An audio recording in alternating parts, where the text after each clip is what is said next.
ಓಂ ಗುರುಭ್ಯೋ ನಮಃ. ಹರಿ ಓಂ ಹರಿ. ನಮಸ್ತೆ ನನ್ನ ಪ್ರೀತಿಯ ವೀಕ್ಷಕರೇ, ನಾನು ನಿಮ್ಮ ಡಾಕ್ಟರ್ ಪಂಡಿತ್ ಶ್ರೀ ಸಿದ್ಧಾಂತ ಅರುಣ್ ಶರ್ಮ ಗುರುಜಿ. ವಿಶೇಷವಾಗಿ ಇವತ್ತಿನ ಒಂದು ಸಂಚಿಕೆಯಲ್ಲಿ ನಾವು ಸಿಂಹ ರಾಶಿಯ ಆಗಸ್ಟ್ ತಿಂಗಳ 2025ರ ಮಾಸಿಕ ಭವಿಷ್ಯವನ್ನು ನೋಡೋಣ. ವಿಶೇಷವಾಗಿ ಸಿಂಹ ರಾಶಿಯವರಿಗೆ ಯೋಚನಾ ಶಕ್ತಿ ಜಾಸ್ತಿ ಇರುತ್ತೆ, ಭಯ ಅನ್ನುವಂಥದ್ದು ದೂರ ಆಗಿರುತ್ತೆ, ಧೈರ್ಯ ಅನ್ನುವಂಥದ್ದು ಮುಂದೆ ಬಂದಿರುತ್ತೆ. ಒಂದು ಲೀಡರ್ಶಿಪ್ ಕ್ವಾಲಿಟಿ ಬಗ್ಗೆ ಸ್ವಲ್ಪ ಯೋಚನೆ ಮಾಡ್ತೀರಿ, ಮತ್ತು ಆಧ್ಯಾತ್ಮಿಕ ಚಿಂತಕರನ್ನು ತಾವು ಭೇಟಿ ಮಾಡ್ತೀರಿ, ಮತ್ತು ವಿಶೇಷವಾಗಿ ಆರ್ಥಿಕತೆಯ ಒಂದು ಲಾಭದ ಬಗ್ಗೆ ಯೋಚನೆ ಮಾಡ್ತೀರಿ. ಯಾವುದಾದ್ರು ಒಂದು ಬಿಸ್ನೆಸ್ಸನ್ನು ಮಾಡಬೇಕು, ಯಾವುದಾದ್ರು ವಿಚಾರವನ್ನು ಮಾಡಬೇಕು ಅಂದರೆ ತಾವು ಸ್ವಲ್ಪ ಸಮಯವನ್ನು ತೆಗೆದುಕೊಳ್ತೀರಿ, ಮತ್ತು ಸಲಹೆಗಳನ್ನು ತಮ್ಮ ಕೌಟುಂಬಿಕ ಜೀವನದಲ್ಲಿ ತೆಗೆದುಕೊಳ್ಳೋದು ತುಂಬಾ ಉತ್ತಮವಾಗಿರುತ್ತೆ. ಆರ್ಥಿಕತೆಯ ಲಾಭವನ್ನು ತಾವು ಪಡೀಲಿಕ್ಕೆ ತುಂಬಾ ಕಷ್ಟಪಡ್ತಾ ಇರ್ತೀರಿ, ಮತ್ತು ಸಾತ್ವಿಕತೆಯನ್ನು ಸಹಿತ ತಾವಿಲ್ಲಿ ಪಡ್ತಾ ಇರ್ತೀರಿ.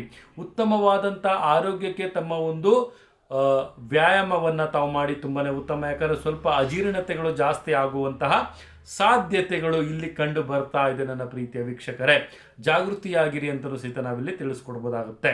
ಮತ್ತು ವಿಶೇಷವಾಗಿ ಸ್ನೇಹಿತರಿಂದ ಕೆಲವೊಂದು ಸಮಸ್ಯೆಗಳು ಬರುವಂತಹ ಸಾಧ್ಯತೆಗಳು ಬರ್ತಾ ಇರುತ್ತೆ.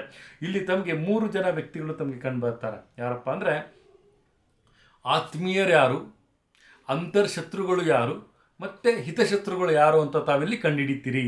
ತಾವು ಇಂತಹ ಒಂದು ಕೆಲಸಗಳು ಈ ಒಂದು ಸಮಯದಲ್ಲಿ ಆಗುವಂತಹ ಸಾಧ್ಯತೆಗಳು ಕಂಡು ಬರ್ತಾ ಇದೆ. ಜಾಗೃತಿಯಾಗಿರಿ. ತಮ್ಮ ಮೇಲೆ ತಮ್ಮನ್ನು ಪುಸಲಾಯಿಸಿ ಕೆಲವೊಂದು ಅಭಿಮಾನ ಭಂಗಗಳನ್ನು ಮಾಡಲಿಕ್ಕೆ ಕೆಲವೊಬ್ಬರು ಪ್ರಯತ್ನವನ್ನು ಮಾಡ್ತಾ ಇರ್ತಾರೆ. ತಾವು ಜಾಗೃತಿಯಾಗಿರಬೇಕು ಅಂತಲೂ ಸಹಿತ ನಾವಿಲ್ಲಿ ತಿಳಿಸ್ಕೊಡ್ಬೋದಾಗುತ್ತೆ ನನ್ನ ಪ್ರೀತಿಯ ವೀಕ್ಷಕರೇ.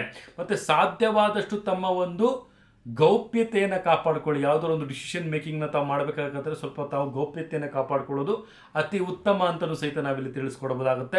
ವ್ಯಾಪಾರಸ್ಥರಿಗೆ ಆಮದು ಮತ್ತು ರಫ್ತು ಮಾಡುವಂತಹ ಒಂದು ವಿಚಾರದಲ್ಲಿ ಕೆಲವೊಂದು ನಷ್ಟಗಳಾಗುವಂಥ ಸಾಧ್ಯತೆಗಳು ಕಂಡು ಬರ್ತಾ ಇದೆ. ಮತ್ತು ವಿಶೇಷವಾಗಿ ವಿದ್ಯಾರ್ಥಿಗಳಿಗೆ ಸ್ವಲ್ಪ ಮಟ್ಟಿನ ವಿವೇಚನಾ ಶಕ್ತಿಗಳು, ಮನಸ್ಸು ಚಂಚಲವಾಗುವಂಥದ್ದು ಆಗುವಂತಹ ಸಾಧ್ಯತೆಗಳು ಕಂಡು ಬರ್ತಾ ಇದೆ. ಜಾಗೃತಿಯಾಗಿರಿ. ಮತ್ತು ಆರೋಗ್ಯದಲ್ಲಿ ಸ್ವಲ್ಪ ಮಟ್ಟಿನ ಏರುಪೇರುಗಳಾಗುತ್ತೆ. ಮತ್ತು ಸಾಧ್ಯವಾದಷ್ಟು ತಮ್ಮ ಕುಲದೇವತೆಯ ಆರಾಧನೆಯನ್ನು ಮಾಡ್ಕೊಳ್ಳಿ. ಈ ಒಂದು ಮಾಸದಲ್ಲಿ ಕುಲದೇವತೆಯ ಆರಾಧನೆ ಮತ್ತು ಲಕ್ಷ್ಮೀ ನರಸಿಂಹನ ಒಂದು ಆರಾಧನೆಯನ್ನು ಮಾಡ್ಕೊಳ್ಳೋದ್ರಿಂದ ಉತ್ತಮವಾದಂಥ ಲಾಭ ಸಿಂಹರಾಶಿಯವರಿಗೆ ಸಿಗುತ್ತೆ ಅಂತಲೂ ಸಹಿತ ನಾವು ತಿಳಿಸ್ಕೊಡ್ಬೋದು.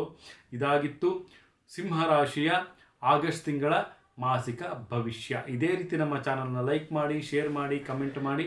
ಪ್ರತಿಯೊಂದು ವಿಚಾರಗಳನ್ನು ತಾವು ಬೆಲ್ ಐಕಾನ್ ಮುಖಾಂತರ ತಮ್ಮ ಒಂದು ಮೊಬೈಲ್ ನೋಟಿಫಿಕೇಶನ್ ಬರ್ತಾ ಇರೋದಂತಲೂ ಸಹಿತ ಹೇಳ್ಬೋದು. ನನ್ನ ತಾಯಿ ಜಗನ್ಮಾತೆ ಶ್ರೀ ಕೊಲ್ಲೂರು ಮೂಕಾಂಬಿಕಾ ದೇವಿ ಪ್ರತಿಯೊಬ್ಬರಿಗೂ ಸಹಿತ ಆರೋಗ್ಯ, ಆಯಸ್ಸು, ಸಂಪತ್ತು ಕೊಟ್ಟು ಕಾಪಾಡಲಿ ಅಂತ ಹೇಳ್ತಾ, ಸರ್ವೇ ಜನ ಸುಖಿನೋ ಭವಂತು, ಸರ್ವ ಮಂಗಳಾನಿ ಭವಂತು.